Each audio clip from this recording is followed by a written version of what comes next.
하나님 말씀 오늘은 요한계시록 14장 14절로 20절까지 보겠습니다. 요한계시록 14장 14절로 20절까지. 자, 우리 같이 합독하도록 하겠습니다. 시작. 또 내가 보니 흰 구름이 있고 구름 위에 인자와 같은 이가 앉으셨는데 그 머리에는 검 면류관이 있고 그 손에는 예리한 낫을 가졌더라.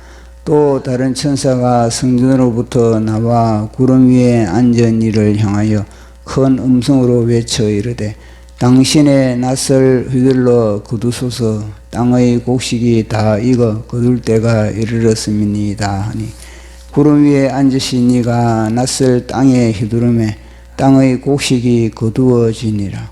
또 다른 천사가 하늘에 있는 성전에서 나오는데 역시 예리한 낫을 가졌더라. 또 불을 다스리는 다른 천사가 제단으로부터 나와 예리한 낫 가진 자를 향하여 큰 음성으로 불러 이르되 내 예리한 낫을 휘둘러 땅의 포도송이를 거두라. 그 포도가 익었느니라 하더라. 천사가 낫을 땅에 휘둘러 땅에 포도를 거두어 하나님의 진노의 큰 포도주 틀에 던짐에 성 밖에서 그 틀이 밟히니 틀에서 피가 나서 말 굴레까지 닿았고 1600 스타디온에 퍼졌더라. 아멘. 기도하겠습니다. 성삼위일체 하나님 아버지, 간밤에도 우리를 주님의 품속에 고이 품으시고 오늘도 온 우주보다 존귀한 생명 호흡을 허락하시고 귀해 주시고 축복하심을 감사합니다. 말씀과 찬송과 기도로서 하루를 활짝 열게 하신 주님, 오늘도 말씀을 통해서 우리 각자가 성령의 음성을 듣는 소중한 시간 되게 하여 주시옵소서. 말씀을 전하는 제 자신도 온전한 주님의 대언자 되기 원하며 예수님 이름으로 기도드리옵나이다. 아멘. 새 천사가 하나님의 영원한 복음을 전했습니다. 하나님의 심판의 때가 임박했으니 그 복음을 통해서 세 가지를 우리에게 이야기했습니다. 진짜 너희들이 경배하고 예배할 자를 너희들이 예배하라. 전제가 뭐냐면은 짐승들이 우상을 만들고 자신들을 예배하고 우상에게 예배하라. 그런 때가 오기 때문에 그때를 이제 감안해 가지고 우리 주님이 그렇게 오직 창조주를 너희들이 예배하라. 예배할 대상을 정확하게 너희들이 정하라. 그리고 또 두 번째 천사가 하는 말이 무너졌도다 무너졌도다 바벨론이여. 너희들이 인생을 어디에 너희들이 투자해야 되느냐. 무너지는 바벨론의 땅에 너희 인생을 투자하지 말라.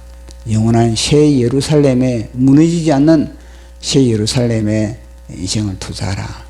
그는 우리의 자아가 완전히 십자가에서 무너져야만이 우리는 새 예루살렘을 보고 그것이 우리 인생을 투자할 수 있다고 우리가 또 살펴봤습니다. 이제 세 번째는 짐승의 표에 대해서, 이 짐승의 표를 받으면은 하나님의 진노의 포도주를 마시는 것이다. 그 유황불에 세세토록 끄이지 않는 그런 불의 심판을 받게 되고 영원히 쉬지 못한다. 그런 세 가지를 이야기를 하고 나서 그 다음에는 또 복음이 뭐냐면은 이 짐승의 표가 등장하는 그때를 이기기 위해서는 너희들이 인내가 필요하다. 그것은 하나님의 말씀과 예수 그리스도를 믿는 믿음으로서 이 환난의 때, 그 유혹의 때, 그 협박과 겁박의 때를 너희들이 이길 수 있다. 그러면서 그때는 순교하는 게 복이다. 그렇게 이야기를 하고 있는 겁니다. 자, 그러고 나서 그 천사의 복음을 전하고 나서 그 이후에 이제는 그렇게 천사의 복음에 이제 그것을 귀를 기울이고 소중히 여기고 그 복음이 이제는 체질화되고 그 복음으로 살아가는 자와 그렇지 못한 자들에 대해서 이제는 결과에 대해서 오늘 이야기를 하고 있는 겁니다. 그래서 그 천사의 복음을 아주 소중히 여기고 생명처럼 여기고 그 말씀의 생명을 걸은 사람들과 그렇지 못한 사람들, 복음을 한 줄기로 듣고 한 줄기로 흘러버린 그 사람들의 부류에 대해서 오늘 우리 읽은 이야기가 바로 두 가지가 갈라지지 않습니까? 하나님이 추수를 하는데 두 가지를 다르게 추수를 하는 내용을 우리가 살펴보게 됩니다. 한 추수는 전반부의 알곡 추수고 한 추수는 하나님의 진노의 포도송이 추수인 것입니다. 수확하는 모습도 다른 겁니다. 알곡 추수는 우리 예수님이 직접 구름 위에서 그렇게 이 추수하는 그런 모습을 보여주고 있거든요. 자, 우리 16절 우리 같이 읽어보도록 하겠습니다. 구름 위에 앉으시니가 낯설 땅의 휘두름에 땅의 곡식이 거두어지니라. 아멘. 이 추수는 아주 좀 특이합니다. 뭐냐면은 주님이 천사를 대동해가지고 천사를 파송해가지고 그렇게 땅에 사건들을 일으킨 것이 아니라 주님이 직접 구름을 타고 이곳에 지상에 이 지구 이 공중에 왔다는 겁니다. 구름을 타고 직접 이 하늘 구름을 타고 공중에 와가지고 추수를 한다. 이거는 뭐냐면은 아주 귀중하기 때문에 주님이 오셨다는 거거든요. 이 보니까 인자 같으신 이 예수님입니다. 예수님이 직접 추수를 그렇게 하기 위해서 그렇게 하늘 보좌를 그렇게 떠나서 이 구름 위에 앉아가지고 그렇게 추수를 하는 것을 보면은 이거는 보통 추수가 아니다. 이거는 굉장히 중요한 추수구나. 직접 예수님은 하나님 보좌에 앉아 있고 포도송이 치수하든 천사들 시켜가지고 그렇게 하면 되는데 직접 예수님이 구름을 타고 그리고 이 공중에서부터 그렇게 추수를 한다. 이거는 뭔가 귀중한 자들을 치수하기 때문에 뭔가 귀중한 자들을 갖다가 수확하기 때문에 예수님의 이런 모습을 보여주고 있는 거거든요. 그러면 이 추수가 무슨 추수냐? 그게 이제 와닿는 겁니다. 추수는 아주 간단하게 그렇게 설명을 하고 있지만 그러나 이 추수 속에는 굉장히 큰 의미가 들어있다는 것을 우리가 알 수가 있는 겁니다. 그래서 이 추수를 제가 묵상하면서 요한계시록 11장에 두 증인과 같은 거는 순교자들을 추수하는 것도 아니고 이거는 14만 4천 명 그들을 추수하는 것도 아니고 이 추수는 이게 바로 휴거다. 이게 저희한테 와닿는 겁니다. 휴거. 그러니까 우리가 볼 때는 사도 바울이 이제 고린도서의 15장에 보면은 휴거에 대해서 우리에게 소개를 하고 있지 않습니까? 그때가 되면 하나님의 비밀을 이야기한다. 그러면서 마지막 나팔에 순식간에 그렇게 훈련이 우리가 변한다. 이 나팔 소리에 죽을 것이 이제는 썩은 것들은 썩지 않고 우리는 뭐냐면 변화된다. 이런 식으로 아주 이 휴거에 대해서 스펙타클하게 웅장하게 그렇게 묘사를 하고 있는 것이 이 사도 바울의 그런 묘사였던 겁니다. 또 사도 바울이 이 휴거의 장면에 대해서 데살로니가 전서에 보면은 거기는 뭐냐면은 주께서 호령과 천사장의 소리와 하나님의 나팔 소리로 친히 하늘로 강림하사. 이게 중요한 거예요. 친히 하늘로부터 강림했다는 겁니다. 다른 천사를 보내는 것이 아니라 친히 주님이 직접 뭐냐면 내려왔다는 겁니다. 하늘로부터 그렇게 강림하사 그리스도 안에서 죽은 자들이 먼저 일어나고 그리고 우리는 구름 속으로 끌려 올라간다. 그러면서 이 휴거에 대해서도 아주 진짜 장엄하면서도 놀라운 그런 장면을 묘사를 하고 있는 겁니다. 그런데 오늘은 보니까 이 추수, 알곡 추수 이것이 보니까 너무나 단순하게 묘사를 하고 있는 겁니다. 알곡 추수를 하고 있는데 그러나 이 단순한 것 같지만 그러나 이 말씀이 바로 이거는 휴거자들을 우리 예수님이 영접하기 위해서 만나기 위해서 이 땅에까지 지상에까지 내려왔지 않았지만 그러나 공중재림을 하셔가지고 그렇게 이제는 추수를 하는 것이구나. 이걸 우리가 알 수가 있는 겁니다. 그래서 우리는 요한계시록의 10장에서부터 이 작은 책을 사도 요한에게 넘겨주는 그 천사가 하나님의 이제 이 일곱째 천사가 나팔을 불 때 하나님의 큰 비밀이 그렇게 드러난다. 그렇게 일곱째 나팔에 대해서 그렇게 소개를 하고 있거든요.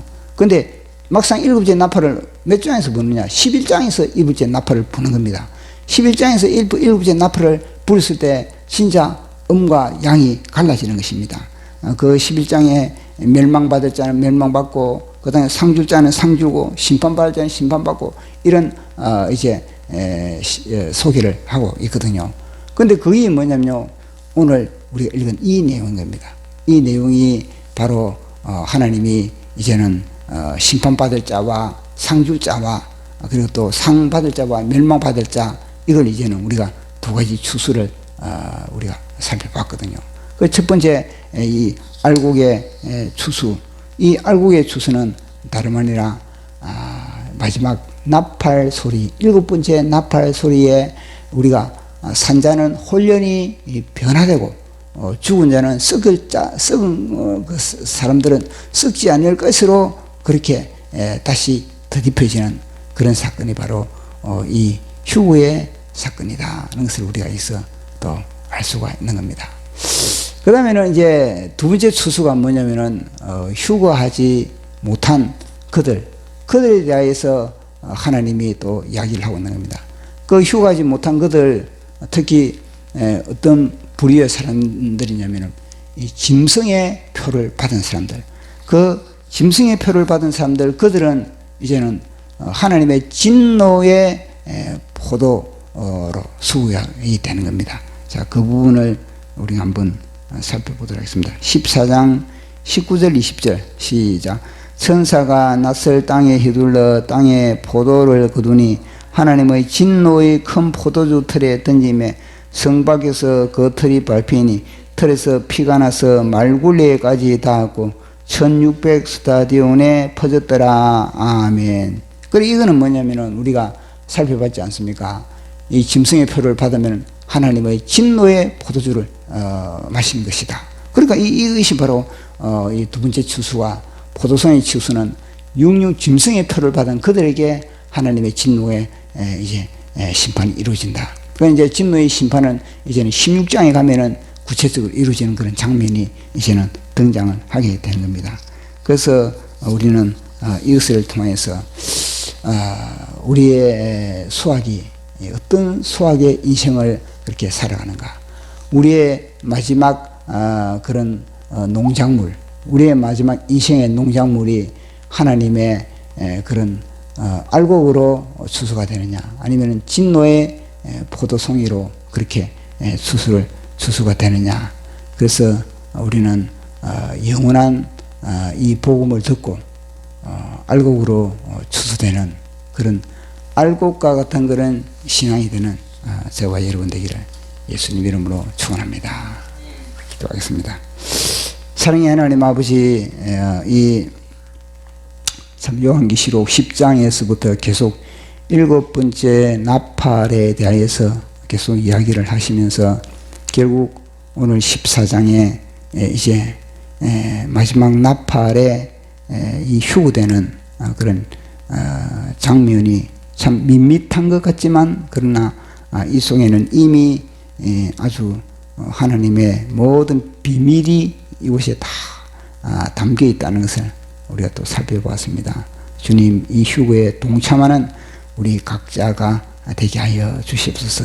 천사의 복음을 우리 심령에 각인시키고 천사의 나팔 소리를 우리가 하나님 늘 들으면서 그렇게 우리 영혼을 준비하는 그런 우리 공동체가 되게 하여 주시옵소서.